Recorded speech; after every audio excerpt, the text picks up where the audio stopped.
เอาเนาะตอนนี้ก็ฮอดเวลาไปแจกของขวัญให้เด็กๆกันแล้วเนื่องในโอกาสวันคริสต์มาสก็ได้พบกับองค์ซันตาคลอสเนาะไปเลยไปเลย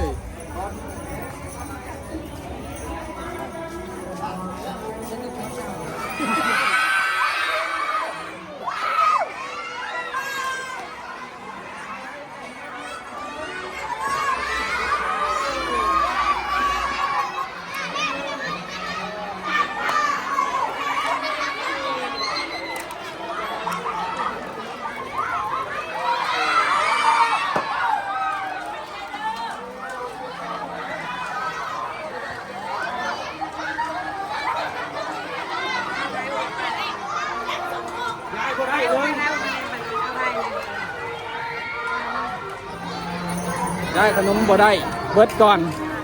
ขนมบ่พอเด็กน้อย เราดึงไปเลยเหรอ เอาไปเลยซันตาคลอสหมุนเลยซันตาคลอสก็เรือยัง